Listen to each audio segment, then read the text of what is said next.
Amém, aleluia. Eu me encontro em um grande desafio e muito feliz ao mesmo tempo. O desafio é como falar depois do Eric, gente. É difícil, homem. Eric, glória a Deus pela sua vida. Cadê ele aqui? Não tá lá fora.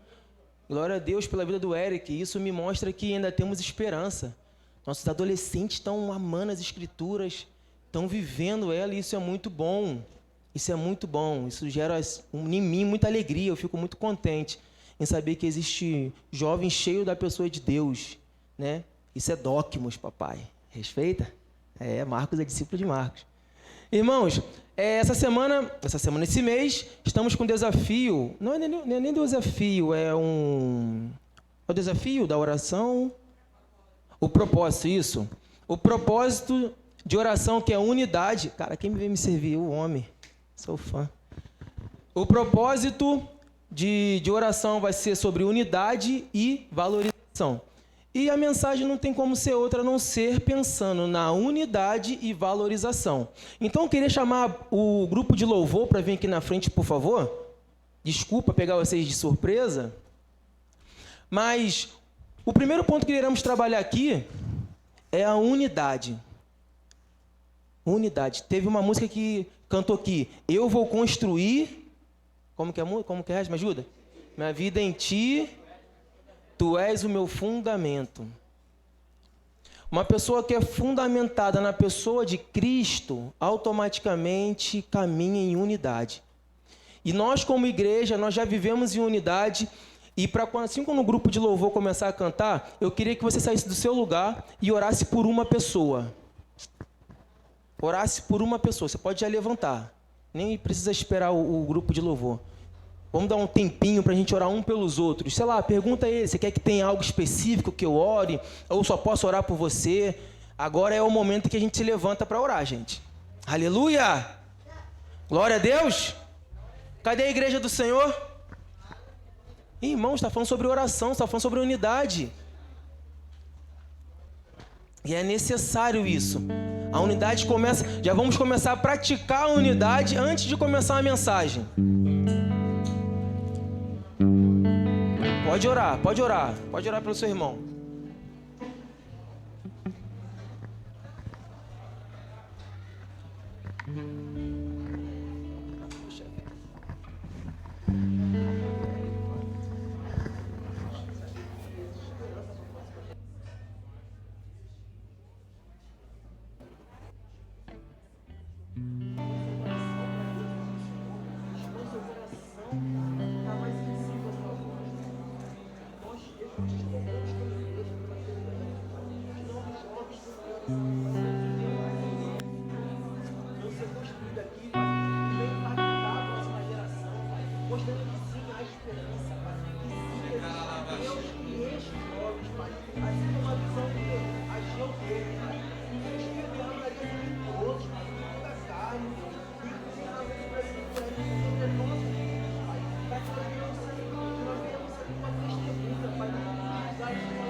Sobre todos é o teu Jesus,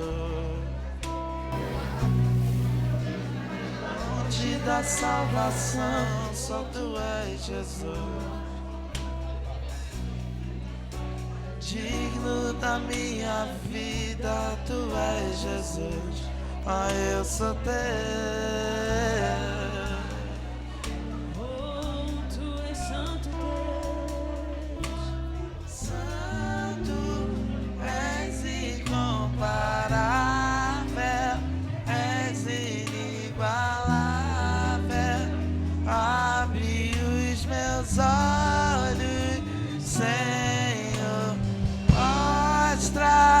Quem tu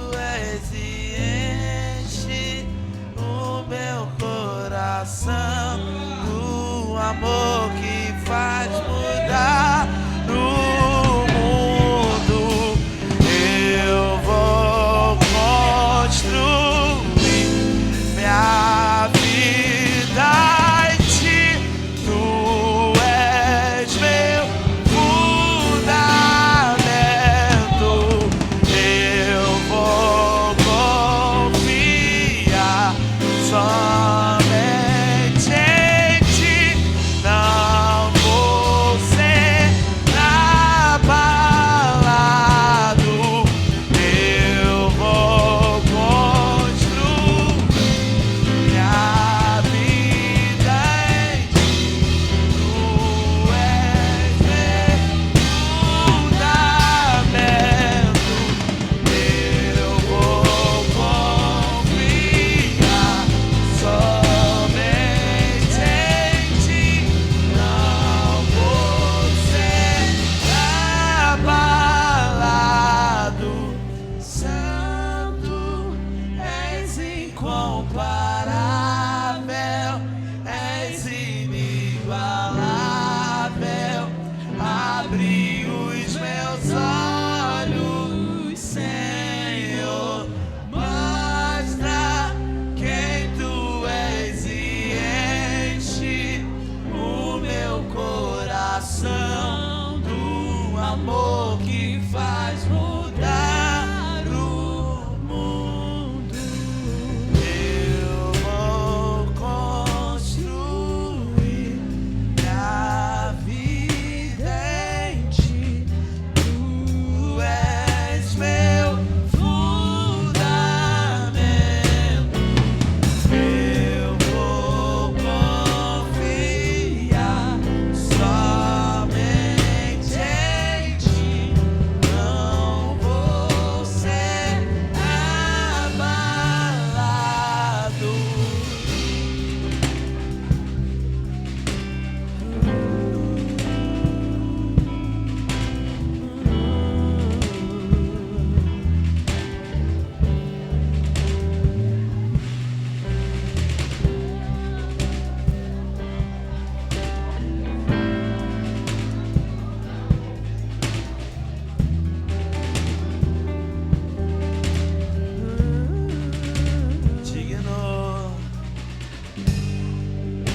Digno de essa canção, só tu és Jesus. Irmãos, obrigado, irmãos. Que isso venha a ser real e palpável na nossa vida diária. De parar um tempo, até mesmo quando estiver aqui na igreja, de parar um tempo e orar pela uma pessoa. Cara, eu quero orar por você. Ah, por quê? Porque eu não sei, eu quero orar por você e é isso. Quero apresentar a sua vida ao Senhor. Quero apresentar os seus sonhos ao Senhor. Quero apresentar os seus projetos ao Senhor. Isso é caminhar em unidade. É apresentar o outro a Deus. É fortalecer o outro. Nós precisamos cultivar isso. Nossa, tô vendo uma amiga ali, meio cabisbaixo. Não é falar pro outro, vem Chico, vem cá, mano, quero orar por você, meu irmão. Quantos aqui foram abençoados pelo irmão que orou por você? Imagine se toda vez a gente estivesse em casa ou no trabalho, alguém te ligasse, quero orar por você agora. Não sei o que você está passando, mas quero orar por você. Eu me lembro, quero dar um testemunho disso, antes de entrar na palavra. Eu me recordo uma vez, eu sempre chamava o Cristiano para vir na igreja. O Cristiano sempre fugia. Ele sempre corria. Somos muito amigos desde criança. Mas teve um dia que eu senti muito forte de orar pelo Cristiano. Tava indo para tomar banho assim, eu falei, nossa, cara, Cristiano. Vi Cristiano na minha mente, comecei a orar pelo Cristiano. Orar, apresentar o Cristiano diante do Senhor, intercedendo pela vida dele. Daqui a pouco eu falei assim, vou mandar uma mensagem pro Cristiano. E aí, negão, como você está? Caraca, mano, eu tô mal. Caramba, tô com um aceleramento no meu coração que eu nem sei o que. Eu falei, caramba, velho, tava orando por você agora. Se Cristiano estiver vendo, ele vai se lembrar disso. Eu falei, caraca, eu estava orando por você agora. Foi bom saber que o seu coração está acelerado, que eu vou ser mais específico na oração. Aí depois continuei orando por ele. E para ele foi magnífico saber que alguém estava orando por ele. Isso é importante, isso é unidade. Isso é unidade. Nós temos que aprender a cultivar isso. Nós temos que viver isso diariamente. De às vezes pegar uma pessoa do nada. Opa, ei varão, vamos lá. Oi varoa, ei irmão ou irmã. E orar, tirar uns 5 minutinhos, 3 minutinhos. Amém? Glória a Deus. Então hoje vamos falar sobre unidade. Unidade e valorização. E eu vou trabalhar em algumas cartas de Paulo no período que ele estava preso. Eu acho muito interessante quando Paulo ele envia as cartas para as pessoas, para as igrejas, né?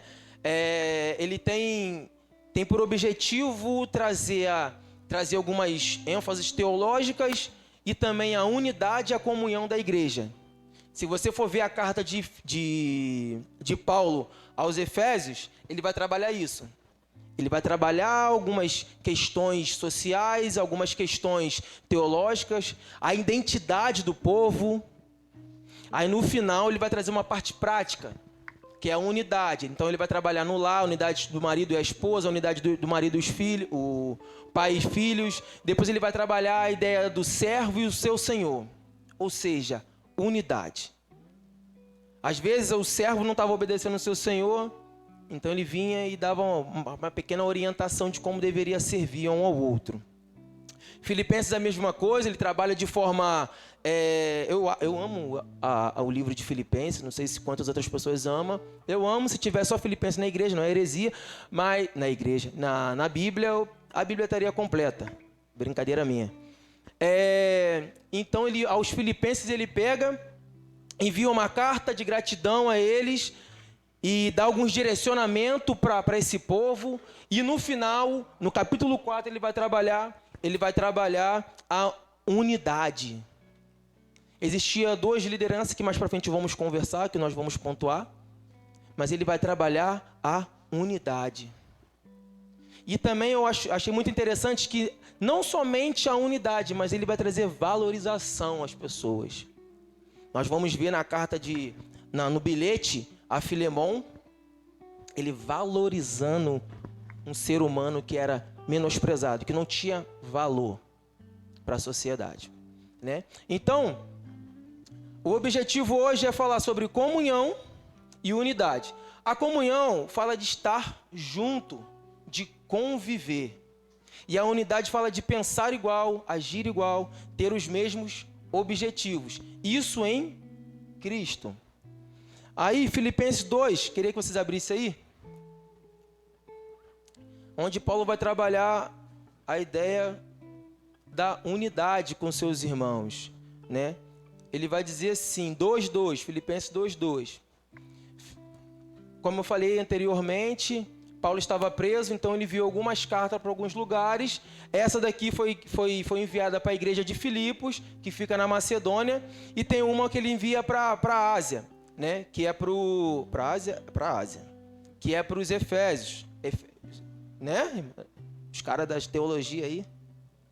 Então, nessa carta aqui aos Filipenses, ele vai trabalhar de uma forma pontual no capítulo 2. Esse bloco do capítulo 2 aqui, ele vai trabalhar sobre a unidade e o maior símbolo o nosso maior exemplo mostrando a unidade, que é o próprio Cristo, que é a partir do 2:5. Mas eu quero trabalhar somente o 2:2, que vai trabalhar assim: completai a minha alegria, de modo que penseis a mesma coisa, tenhais o mesmo amor, sejais unidos de alma, tendo o mesmo sentimento. Nada façais por partidarismo ou por vanglória, mas por humildade, considerando cada um os outros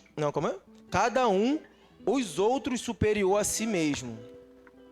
Não tenha cada um em vista o que é propriamente seu, senão também cada qual o que é dos outros.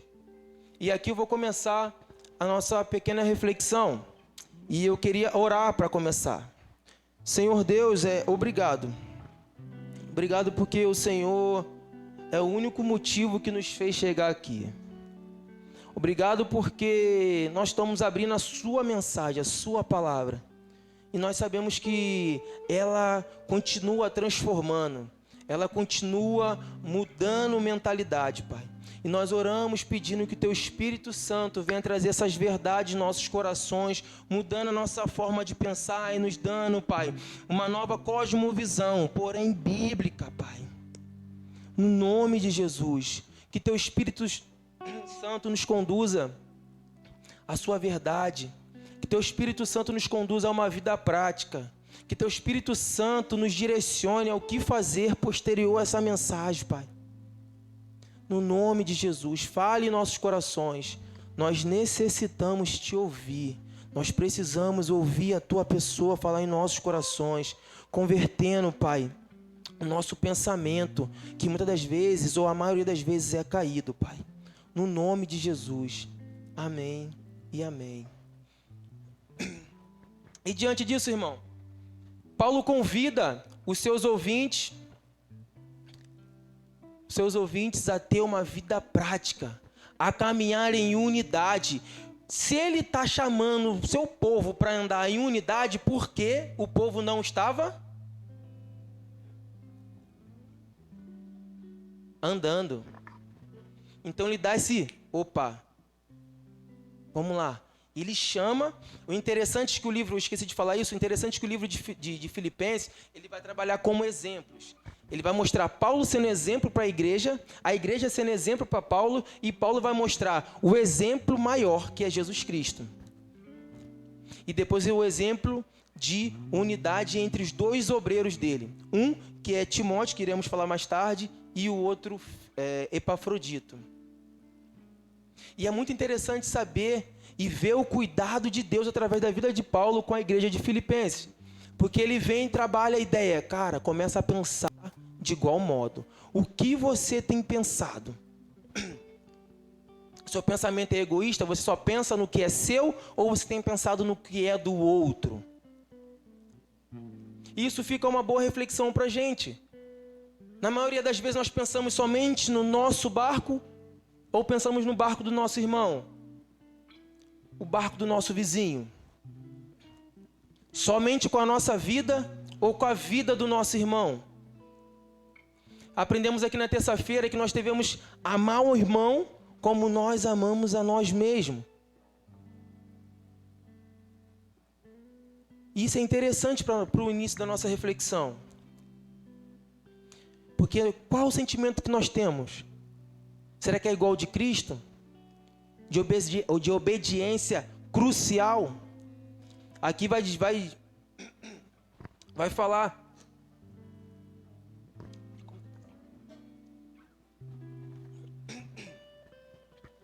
Aqui ele vai mostrar o sentimento que houve em Cristo. E Paulo está querendo que todos os seus ouvintes tenham esse mesmo sentimento em unidade, que é de tendes em vós o mesmo sentimento que houve também em Cristo Jesus. Pois ele, substituindo em forma de Deus, não julgou como usurpação o ser igual a Deus. Antes, a si mesmo se esvaziou, assumindo a forma de servo, tornando-se em semelhança de homem e reconhecido em figura humana, a si mesmo se humilhou, tornando-se obediente até a morte e morte de cruz. Paulo está convidando seus ouvintes a ter uma obediência como a de Cristo. E hoje ainda, essa carta viva, essa verdade nos convida a ter o mesmo sentimento de Cristo. De sermos obedientes. E uma das ordens que o Senhor dá é para que nós vivamos, obrigado, amigão, vivamos em unidade. Nós estamos vivendo em unidade ou estamos sendo desobedientes? Uma boa reflexão. A gente refletir no nosso cotidiano. Cara, será que eu estou vivendo em unidade? Será que estou sendo obediente ao Senhor ao ponto de amar o outro? Independente do que o outro fez com você? E vamos chegar nessa parte também. E o primeiro passo para a gente começar a andar em unidade é o passo vertical. É o nosso relacionamento com a pessoa de Cristo. e o nosso amigo Espírito Santo. Primeiro passo é vertical. Como está o nosso relacionamento vertical? Como está a nossa vida de devoção? Como está o nosso tempo de oração com o Senhor? Nosso momento de secreto? Isso conta. Isso faz parte da unidade. Porque o nosso relacionamento com Deus vai facilitar o nosso relacionamento com o outro. Porque quando a queda veio, ela afetou diretamente o nosso relacionamento com Deus. E automaticamente afetou o nosso relacionamento com o outro. E depois disso, com a natureza. Olha que desastre foi a queda. Olha como ela afetou o nosso relacionamento vertical e horizontal. E o Senhor hoje quer trabalhar isso na gente. Já tem trabalhado, já tem um tempo. Graças a Deus. Mas hoje Ele quer falar conosco sobre isso. Ele quer falar conosco. E para isso, é necessário saber quem somos em Cristo. Para termos um bom relacionamento horizontal. Há necessidade de sabermos quem somos em Cristo. E a primeira coisa que nós sabemos que somos em Cristo é que somos... Não, igreja, vamos lá comigo. Que somos filhos. 1, 2, 3, que somos... Fala para a pessoa que está no seu lado. Você é filho. Mas fala com um sorriso, irmão. Você é filho. Nós somos filho. A primeira coisa que nós precisamos saber é que somos filho. Todo mundo é filho? Não. Somente os que creem. Se você ainda não crê, existe aqui a oportunidade de você ser chamado filho de Deus. Vem crer. Aleluia. É brincadeira, tá, gente? Não, o pessoal... Enfim. Então, e uma outra coisa que nós precisamos saber, que quando estamos em Cristo, existem algumas coisas que eu falei que ia trabalhar em Efésios. E Efésios vai trabalhar a identidade do povo. Efésios vai trabalhar a identidade do povo porque o povo era um povo que tinha... Era uma região que tinha muito órfãos. Por causa da grande prostituição que existia naquele lugar. Adoração, tinha nos templos, orgias em adoração a uma deusa que eu esqueci o nome agora. Diana, Afrodite, me deu um branco. Então tinha muitos órfãos naquela região e muitos órfãos às vezes eram mortos. Ou era deixado de lado para que as sacerdotisas do templo não podiam criar as crianças. E automaticamente tinha que abandonar. Então, por isso, tinha uma grande quantidade de órfãos naquela região. Mas Paulo, ele trabalha de forma tão linda com esse povo, que nós vamos ver o que ele vai dizer para esse povo. Ele vai mostrar quem somos em Cristo e quem somos sem Cristo. Olha o que ele vai dizer aqui no capítulo 1. Que em Cristo, capítulo 1 de Efésios, verso 3. Bendito Deus e Pai de nosso Senhor Jesus Cristo, que nos tem abençoado com toda a sorte de bênçãos espirituais nas regiões celestiais em Cristo. Então, quando nós sabemos que estamos em Cristo, sabemos que nós somos abençoados. Cadê os abençoados aqui nessa noite? Nós somos abençoados. A palavra está dizendo isso, que nós somos abençoados nas regiões celestiais com toda a sorte de bênçãos.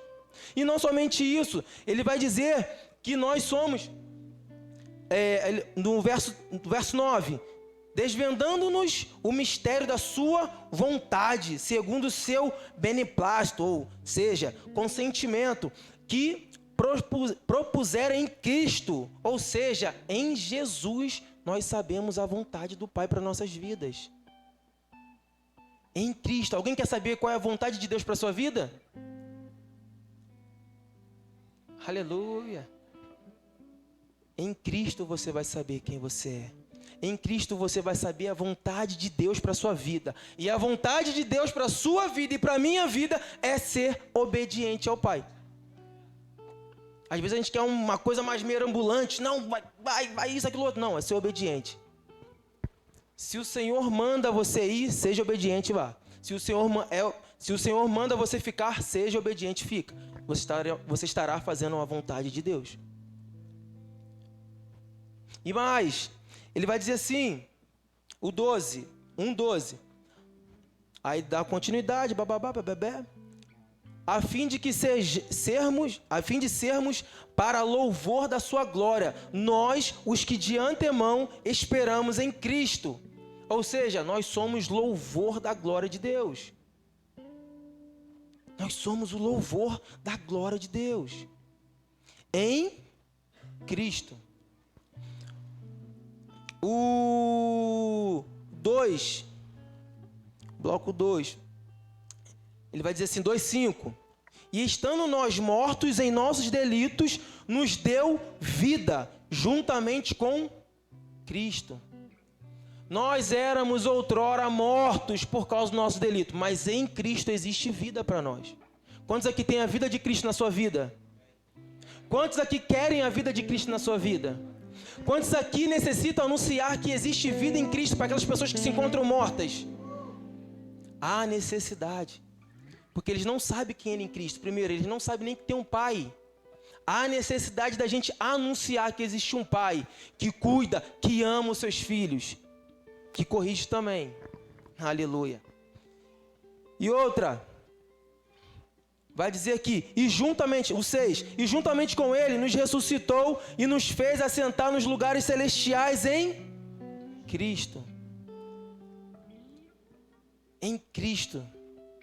Ele está querendo dizer aqui, Paulo está querendo dizer que nós estamos acima, porque existia uma mentalidade lá nesse período que ele escreve esse livro, que Diana era superior, Afrodite era superior, que ela era a única deusa que governava sobre aquela região. Mas ele mostra que não, existe Cristo. Cristo é superior. Cristo é superior. E uma outra coisa que ele vai dizer, que é no 2, Paulo vai trazer para os irmãos de Efésios. 2:10. Pois somos feituras dele, criado em Cristo Jesus. Eu acho muito interessante que ele vai dizer assim, para boas obras, as quais Deus preparou de antemão para que andássemos nela. Que obra é essa? É a obra redentiva. Porque o caminho do nosso relacionamento com Deus foi quebrado, mas Cristo Jesus restaurou. É motivo de alegria, irmão, de jogar a cadeira para o alto. Ele restaurou. Ele restaurou. E vai dizer aqui agora algo que me deixa de cortar o coração. Que ele vai dizer assim no 12. Naquele tempo, estáveis sem Cristo, separado da comunidade de Israel, estranho às alianças da promessa, não tendo esperança e sem Deus no mundo. Olha isso. Com Cristo somos abençoados. Não vai nos faltar adversidade, tá bom, irmão? Mas somos abençoados. Somos prósperos, somos isso, somos em Cristo. Mas sem Cristo não temos, somos separados, somos estranhos e não temos esperança. Mas aí ele vai trazer aqui no 13, mas agora em Cristo, vós que antes estava longe, fostes aproximados pelo sangue de Cristo. Aí no 19 ele vai dizer aqui, que agora vocês são da família de Deus. Eu estou puxando aqui alguns pontinhos só, tá bom, gente? Agora vocês são da família de Deus. Isso para dizer o que? Eu só quero pontuar o que Paulo está dizendo para os irmãos Efesianos, se é que existe essa palavra. Então ele está querendo mostrar quem eles são em Deus. E agora queremos aprender que quem somos em Deus, sabe? Quem somos em Deus. Tu já parou para se perguntar, irmão, quem você é em Deus? Às vezes a gente estamos tanto tempo aqui dentro que às vezes a gente esquece disso. De, cara, quem somos em Deus? Pare e se pergunte por um momento, cara, quem eu sou em Deus? Creio que o Senhor vai falar ao seu coração e te mostrar quem você é nele. O segundo passo, ou o segundo ponto que eu quero trabalhar, é a unidade na comunidade. Brincadeira. Unidade na comunidade, eu queria que vocês abrissem a Bíblia de vocês no capítulo 4 de Filipenses, 4:2, do 2 ao 7. E vamos ver alguns desafios. E vamos ver também como é ruim e como a falta de unidade interfere na comunhão da igreja. Vai dizer assim, Paulo vai dizer: rogo a Evódica e rogo a Síntique que pensem concordemente no Senhor. A ti, fiel companheiro de jugo, também peço que as auxilies, pois juntas se esforçaram comigo no Evangelho. Também com Clemente e com os demais cooperadores meus, cujos nomes se encontram no livro da vida. Alegrai-vos sempre no Senhor. Outra vez vos digo, alegrai-vos.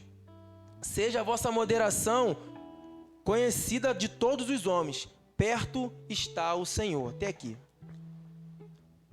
Então Paulo ele começa a trabalhar a unidade, ele vai chamar a atenção de duas mulheres, que provavelmente era líder dessa igreja. As duas estão tendo divergência de pensamento. É pecado de ter divergência quase não sai. Divergência de pensamento? Não. Não. Mas foi tão duro essa divergência dessas duas mulheres que estava interferindo no desenvolvimento da igreja. Ao ponto de Paulo pedir auxílio para outras pessoas a dar suporte a essas mulheres. Minha noiva me deu um comentário do livro de Filipenses. E lá esse doutor, que eu esqueci o nome, não cheguei a ler ele todo, mas peguei só alguns pontos, porque eu gosto muito dessa carta. Ele vai relatar que essas duas mulheres existia tanta divergência nos seus pensamentos, que quando uma ia para a igreja, esse rapaz falando, a Bíblia não está falando isso. Quando uma ia para a igreja, a outra, quando sabia, não ia. E automaticamente não ia a família dela, não ia as pessoas que gostavam dela. Então interferia no desenvolvimento da igreja, quebrava a unidade. Então Paulo vem e pede para um dos seus irmãos, que ele vai dizer que é fiel, né? Fiel companheiro de jugo, ele não relata, e depois vai falar que Clemente também é uma das pessoas que dá suporte para essa igreja. Uma coisa que aprendemos, que nós precisamos de pessoas que nos dê suporte, para que nós possamos viver em unidade. Porque não é fácil, irmão. Não é fácil, é bom, é gostoso, mas não é fácil. Porque nós temos divergência de pensamento. Isso é claro. Mas quando Cristo, ele é o único alvo do nosso pensamento, as coisas começam a ser mudadas aos poucos. Nós começamos a pensar com o objetivo de fazer o nome de Deus conhecido e não nós, não mais nós. Não mais nós. Então, eu acho muito interessante quando Paulo pede esse suporte para esses homens, para dar uma apaziguada nessas duas mulheres. E depois ele vai trabalhar e vai trazer uma coisa que eu fico pensando. Olha como a falta de unidade pode ofuscar a alegria da comunidade. Ele vai falar 2 imperativos. Alegrai-vos no Senhor. Outra vez vos digo, alegrai-vos. Alegrai-vos. Se a alegria do Senhor é a nossa força, como podemos deixar que as intrigas afete? Então nós temos que compreender que nós precisamos pensar concordemente no Senhor, com o Senhor. E um outro ponto que eu acho muito interessante aqui é que Paulo ele acaba apaziguando, ele apazigua uma possível divisão. Uma possível divisão. E ele vai dar uma orientação para essas mulheres. Olha o que ele vai dizer no 6 em diante. Não andeis ansiosas. Augusto Nicodemos vai dizer que esse ansioso, ele tem um nome lá que ele fala, eu esqueci, mas ele vai dizer que é de mente dividida. Não esteja com a mente dividida. Aí vai dar continuidade. Em tudo, porém, sejam conhecidas diante de Deus as vossas petições pela oração, pela súplica e com ações de graça. Então ele vai convidar essas duas mulheres a sanar o problema. E como que podemos sanar o problema? Orando, apresentando ao Senhor. Irmãos, a melhor forma de a gente apaziguar é orar. De repente você tem amigos que não pensam como você, ou está no ministério que você, mas tem uma divergência. Ora. Ora. Temos que fazer o que fizemos no início. Orar. Apresentar ao Senhor. E uma das coisas que também a falta de unidade causa é a cautela.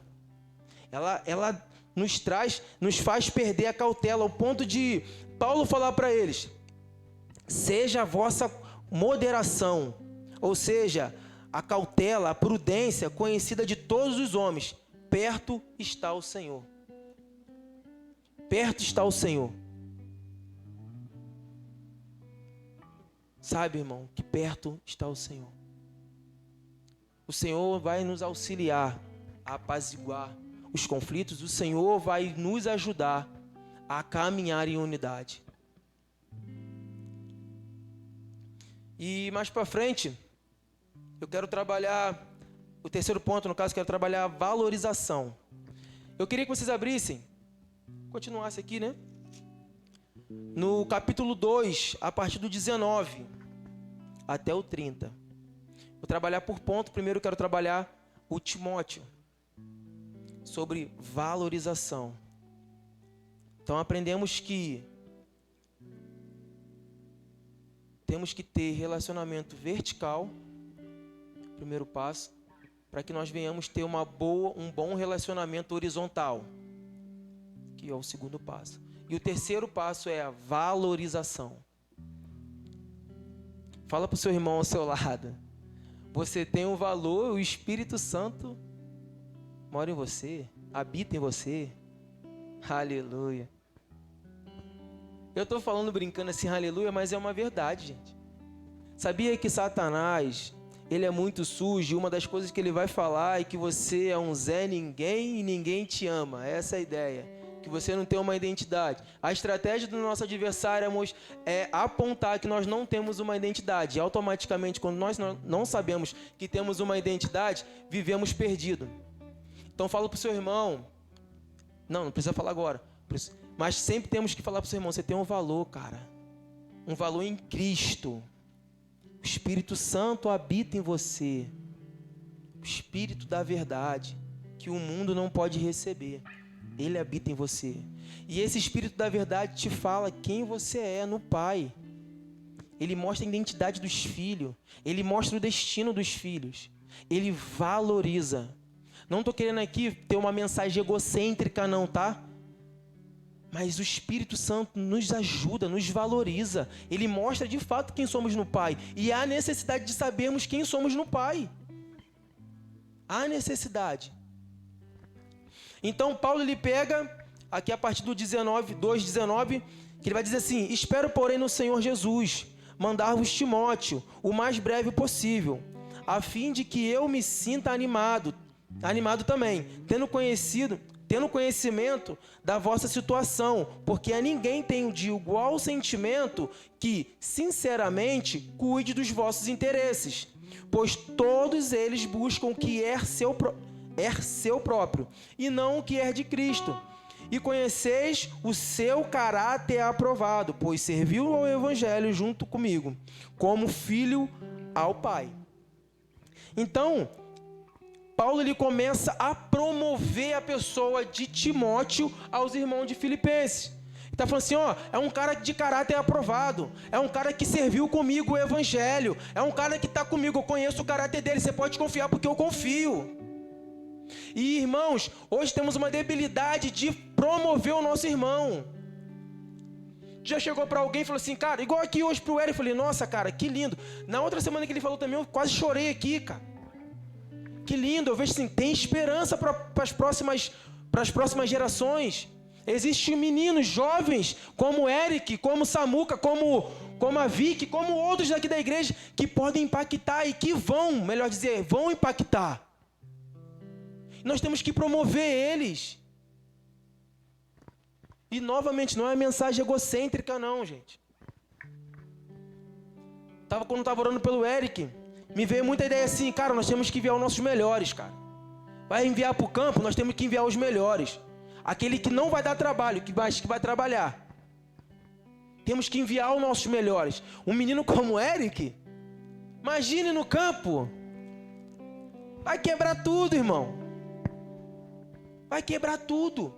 Existem pessoas, existem lugares que precisam ouvir o Evangelho. E precisamos promover pessoas para que o Evangelho seja expandido. Há necessidade. Então não poupe palavras. Não é para encher o ego do outro ou dois tapinhas, não. Mas não poupe palavra para quando você vê um irmão que é bom no que faz, glorifica a Deus e fala para ele, cara, continue. Tu é bom. Posso apresentar ele para Beltrano que eu sei que o cara é bom. Pode confiar que o cara é bom. Ele ama a Cristo. O cara é bom. Não tenha pena de promover. Não fica com medo de, se eu promover ele eu vou ficar sem para. Uma coisa que eu aprendo muito eu e Cristiano. Eu sou fã do Cristiano, no bom sentido. Porque Cristiano, ele é sinistro, velho. Ele é um cara que, ele é mobilizador. Certa vez estávamos em casa, daqui a pouco ficamos sabendo que ocorreu um desastre lá em Mariana, Minas Gerais. Ele cismou que tinha que chegar em Mariana, gente. Cismou. Ele, vambora, negão, isso, sei que lá. Gente, sem mentira, nunca saí do estado. Primeira vez que eu saí do estado foi o Cristiano e mais 2 carros. Vamos lá para Mariana, gente. A maior loucura que eu já fiz na vida e não repetiria, eu acho. Saímos daqui, meia-noite, chegamos lá, meio-dia, trabalhamos até 6 horas e voltamos 6 horas, chegamos 6 horas da manhã aqui. Quase morremos no meio do caminho. Um outro amigo dormiu no carro. Isso aí foi... Nós não tivemos muita prudência. Dormiu no carro, eu quase bati com o carro, Cristiano também. Mas eu falei assim, cara, Cristiano fez eu sair da minha casa para ir lá para Minas Gerais, no meio de barro, trabalhar, gente. Aí eu vejo, cara, Cristiano, você é mobilizador, cara. Tu é. Você consegue vender pingo d'água, cara. Você tá doido. Consegue vender pingo d'água. E eu vejo isso, e eu falo assim, caraca, Cristiano, tu é bom nisso. Não poupo para falar do Cristiano. Não poupo para falar do meu pastor, quando eu tô fora, da minha igreja. Eu rasgo seda mesmo quando eu falo da minha igreja. Eu falo assim, nossa, minha igreja é uma igreja pequena, de porte pequeno, e que tem 3 missionários na igreja. Sustenta 3 missionários. Aí o neguinho, que isso? Sério mesmo? Sério. É promover. E Paulo, ele promove a pessoa de Timóteo. Cara, tô te mandando o meu melhor. Pode confiar. E não somente Timóteo ele promove, mas ele também vai promover uma outra pessoa. A partir do 25 ele vai dizer assim, julguei todavia necessário necessário mandar até vós Epafrodito. Por um lado, meu irmão, cooperador, companheiro de lutas, e por outro, vosso mensageiro e auxiliar nas minhas necessidades. Visto que ele tinha saudade de todos vós e estava angustiado, porque ouviste que adoeceu. Com efeito, adoeceu mortalmente. Deus, porém, se compadeceu dele, e não somente dele, mas também de mim, para que eu não tivesse tristeza sobre tristeza. Por isso, tanto mais me apresso em mandá-lo, para que, vendo novamente, vos alegreis, e eu tenha menos tristeza. Recebei-o, pois, no Senhor, com toda alegria, e honrai sempre a homens como esse, visto que por causa da obra de Cristo, chegou ele às portas da morte, e se dispôs a dar a própria vida para suprir a vossa carência de socorro para comigo. Então, Paulo está trazendo algumas características de Epafrodito. É meu irmão, ele é parceiro, ele é companheiro, ele é o seu mensageiro, ele é o seu auxiliar. Mas ele adoeceu. Epafrodito, ele foi enviado para Macedônia. Ele saiu da Macedônia e foi enviado para Roma para poder dar suporte para Paulo. Contudo, ele tinha alguns estudiosos vão dizer que ele tinha um período de tempo para passar em Roma. Mas ele adoeceu. Possivelmente ele veio antes da hora. Imagina uma pessoa que chega antes da hora de uma missão.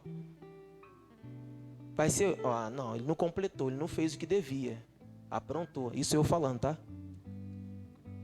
Mas Paulo está mostrando aqui, cara, não sei se Paulo pensou isso, é o Everton falando.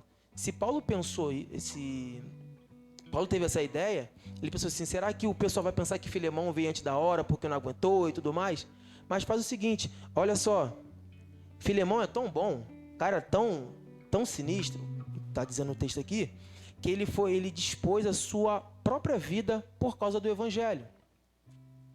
Honrai, no verso 29, honrai sempre homens como esse. Paulo envia o seu melhor para a igreja de Filipenses. E os irmãos de Filipe envia um dos seus homens mais ousados. Nós precisamos enviar os nossos ousados. Nós precisamos ser os ousados. Isso eu falo porque eu sou introvertido e eu não gostava de falar muito em público. Mas no Senhor, o Senhor tem me impulsionado a ser ousado. E nós precisamos ser ousados para falar da obra salvífica da cruz. Há necessidade com vida de falar com a nossa vida, mas também com nossas palavras. Por mais que a nossa vida fala muito mais que as nossas próprias palavras, mas há necessidade. E tem que ser ousado, irmão. Hoje em dia nós estamos vendo uma galera boa, mas que não consegue falar do amor de Cristo para o seu próximo. É boa de tocar, é boa de falar, mas não é boa para falar do evangelho para outras pessoas. E nós precisamos ser ousados para falar, para mostrar melhor ainda. Então, Paulo, ele promove e valoriza, traz valorização ao trabalho de Epafrodito. Queria que você, nesse momento, olhasse para a sua Bíblia. Quem tem Bíblia? Se você não está com Bíblia, olha para a Bíblia do amigo.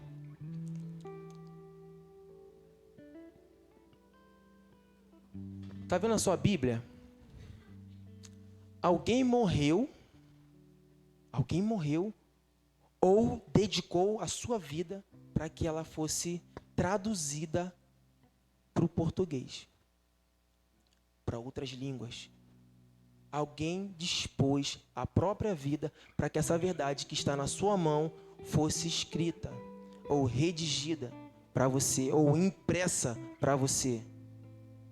Já parou para pensar nisso? Você já parou que a gente não valoriza essa verdade? Com os pequenos detalhes, nós não valorizamos essa verdade.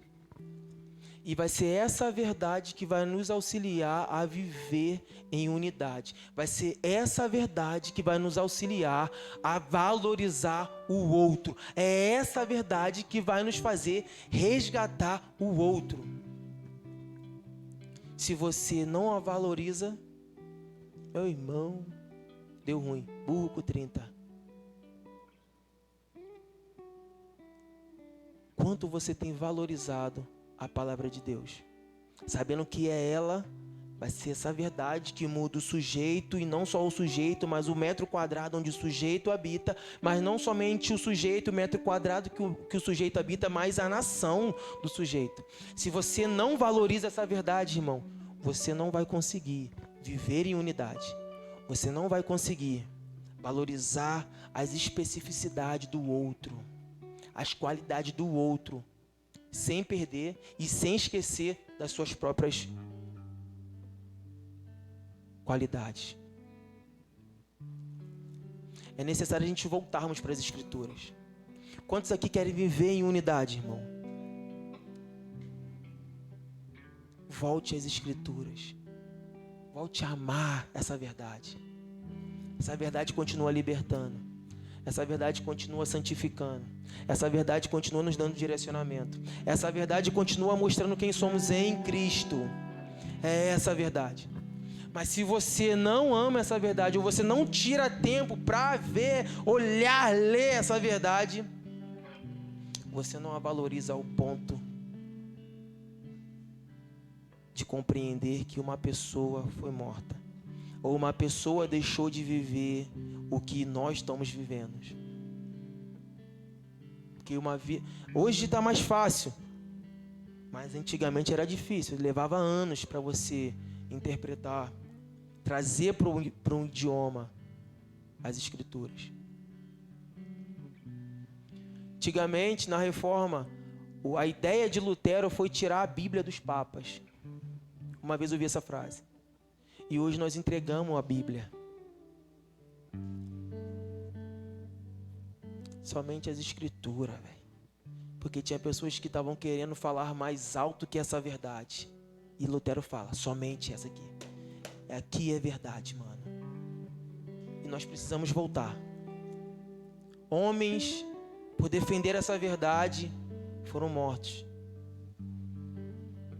Primeiro século, homens defenderam essa verdade porque estava entrando heresia e poderia haver muito ensinamento sem verdade, ou herético, melhor dizendo. E homens dispuseram sua vida para que isso não ocorresse.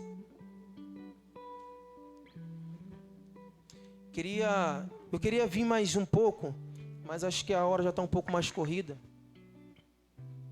Eu queria que você refletisse,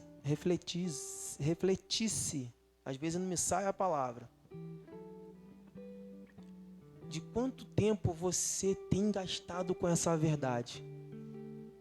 Novamente, não quero ser redundante, mas vou ser redundante, porque é ela que vai nos auxiliar a viver em unidade, é ela que vai nos auxiliar a viver em verdade.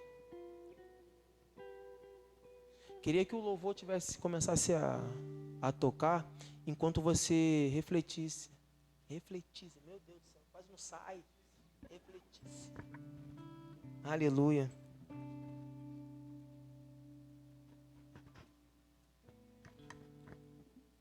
E para terminar, eu queria trazer uma pequena reflexão, depois você vai em Filemão, que é uma das cartas também de Paulo, escrita na prisão. O livro de Filemão, ele vai trabalhar 3 pessoas aqui. Por mais que ele primeiro vai falar sobre a igreja, sobre a Áfia, a Arquipo, e no final os colaboradores de Paulo. Mas ele vai trabalhar, vai ser Paulo, Epafrodito, Onésimo e Filemão. Paulo é apresentado nessa carta uma pessoa que vai interceder pela vida de um escravo. Um escravo naquela época, no período romano, não tinha valor nenhum. Era como uma ferramenta falante. Existia 3 tipos de ferramenta. A ferramenta que não falava, que era enxada, pá. A semifalante, que eram os animais. E a terceira, que eram os homens, os escravos. E Paulo intercede por um escravo que diante da ótica da sociedade não servia para nada mais, a não ser a sua mão de obra, termos a mão de obra. Então Paulo fala com Onésimo, ele apresenta: Onésimo, cara, eu gerei Filemão, eu gerei Onésimo nas minhas algemas. E ele faz uma proposta para Filemão: eu queria mandar para que você recebesse ele, mas eu não vou mandar. Eu vou pedir, eu vou te solicitar. Se você quiser ou não, mas eu vou te solicitar. Recebe. Meu filho que eu fiz em cadeias, em algemas. Ele era inútil para você, mas agora ele é útil. E Paulo, ele consegue a história, alguns pais da igreja vão falar que dar testemunho, bem dizer, de Onésimo. Mas Paulo, ele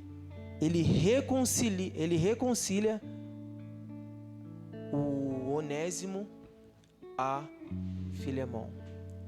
Algo que para eles era pesado, porque não dá tempo de trazer o contexto histórico. E uma coisa que eu vejo nesse livro é que eu e você, nós éramos esse Onésimo, o escravo fugitivo que merecia castigo, que segundo a lei merecia castigo, mas pela graça de Deus ele foi perdoado. Ele foi perdoado. O que eu quero dizer com isso, irmãos? Que independente, ou melhor, não quero usar essa palavra independente, por mais que você não está priorizando essa verdade bíblica, existe perdão para você, porque o Senhor quer se relacionar com você. E eu estou sendo como Paulo, estou querendo que nós como igreja, nós como comunidade, nós como corpo de Cristo, voltemos às Escrituras. Voltemos às Escrituras. Que nós venhamos parar de fugir e venhamos amar novamente essa verdade. Assim como a canção do pastor Rafa. Trazer de volta esse amor. Não é pegar as escrituras como quando... eu vou pregar, então vou pegar a Bíblia. Eu vou ler porque hoje é domingo. Mas que nós venhamos a amar. Enquanto o pessoal vai tocar, eu queria que vocês pudessem refletir. Alguém dedicou a sua vida, dedicou a vida para que nós tenhamos essa verdade em nossas mãos. E novamente, somente essa verdade vai nos auxiliar a viver em unidade. Somente essa verdade vai nos ensinar a valorizar o outro como Deus valoriza.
Irmãos, queria que vocês ficassem de pé.